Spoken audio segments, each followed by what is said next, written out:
Okay, we've come back from the reboot, and I remarked up the panel on the end because it was long. I've saved my bacon.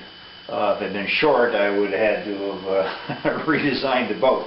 So I just had to redo the line that would have been the very end of the panel if I would have known that it was longer than 8 feet. I guess I should have known that before because I've had some Moroccan plywood metric. I need to get my metric tape out and see what this thing actually is in meters. But I've had some Morocco stuff where the ends were really, it was more like a parallelogram than a rectangle. So going back to what I should have realized something was wrong earlier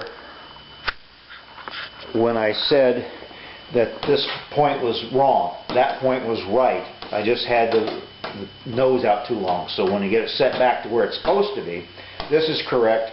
My arc length is within 3/8 of an inch, so I'm going to adjust the angle here a little bit, bring it in, and I'll kick the stern angle in a little bit too to match up the arc lengths. I don't want to get completely exact because you need some width in there, so I'll probably move them just a little bit, and I'm not going to get too carried away on changing out the angles of these panels here. The Gel Magic and the filleting and all the taping will take care of a lot of the gaps.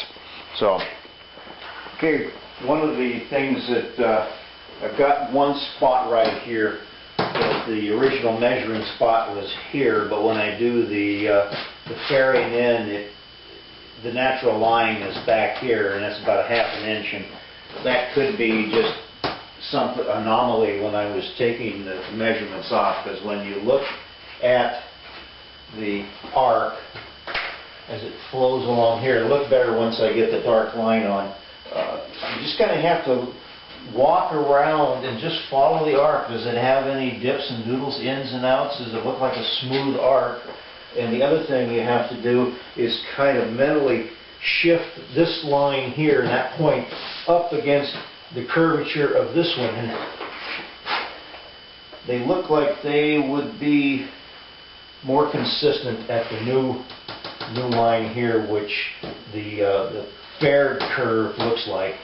So if it is back in here somewhere, I can adjust that once I get the panels cut out and I move them around. I can always redo on the edge after I've got it cut out if I got to come back in just a hair. But if you're back here, you can't add.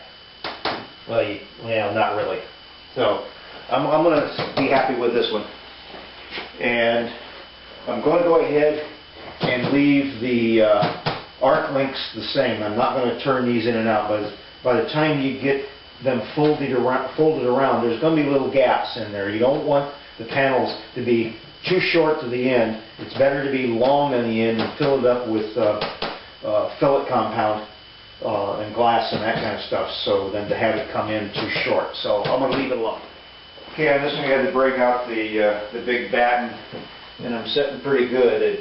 It's looking good, and lightly mark this, and I need to put some tape on the end so I can get the arc length. Okay, I've started the layout. I've got the preliminary line on the top edge of panel number 2, second one down from the top. I've got one spot in here that I need to change because my batten says this pin, this brad right here is the correct position, and measuring back from where my original hole was, which I'd set it at 10 inches, I'm going to move it back to 9 and, excuse me, that's the wrong friggin' scale.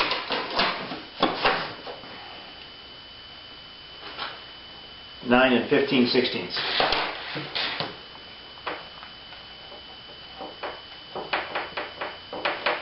Okay, I'm happy. It's a good curve. Check the arc length between bottom of panel 2 and the top of panel 3, and one's 132 and 3/8, and the other one's 132 and 3/16.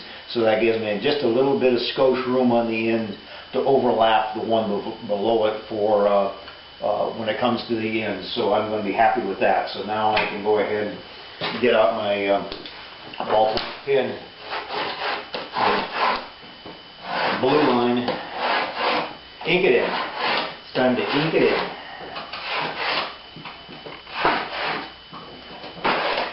And I've gone back in since I rebooted on my drawings and changed the values on them. And the one that I was off down here earlier, I had typed in a 25 as in fraction as opposed to being 26 in a fraction, which it is. So that was bad on me. So, and I measured the width of these plywood sheets. I know they're, from metric, they're 150 or 1500 millimeters, but they're like 1510 millimeters, but it's still a 4-foot wide sheet of plywood. So I don't know why they didn't go with, I'll have to get my metric out and see what comes closest to 4 feet. So, okay, let's get on with something else. We got panel number 3 done. Let's go ahead and finish this off on the top. Okay, I got the bottom edge of the top panel lined out. I'm going to pencil it in.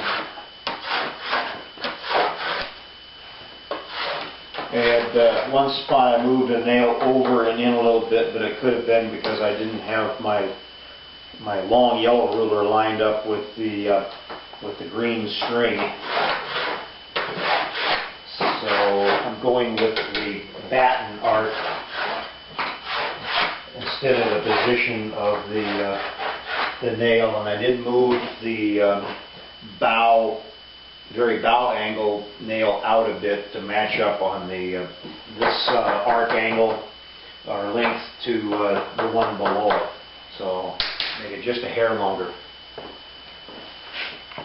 Now I'm going to pull the batten off and sight down the line without the nails, and if everything's okay, nail it back up and put it on again. And then we'll get on with the top. Okay, I've had to redo a section between 7 and 9. There's a little bit of off in here by maybe a 16th or whatever, but I'm off down here by a lot more, and I got to check to see whether it's the distance I measured here or whether it's actually off. I'm going to cut with the new line, which is back from the old one between station 3 and 6, which gives me the arc that I want. I don't know how this got in. I got to remeasure that. Check it out. I got the nails in on the top one. And station 2 has an anomaly. I've got to remeasure that one. Also, I was wrong when I said it was the very top and the end. It's down 11/16. So that's been changed. The arc looks pretty good. It's fairly flat with a little bit of arch to it. You can just barely make it out on the plans, and most of the drop is about in the scarf area. So let me pencil this up, and then we'll come back and see what we got. I got my batten pulled off, nails pulled out. I got my blue line or ink line on here. I'm not as happy with it as possible. I'm going to cut high. I'm going to cut on the high side of this line and then leave it that way, and then I will trim it when they come around to putting the rails on the side. Then I will use the curve of the rails to trim down. I may I'll let that heavier set the arc.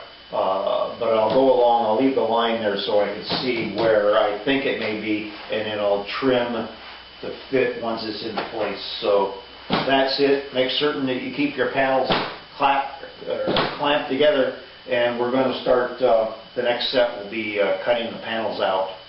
And oh joy.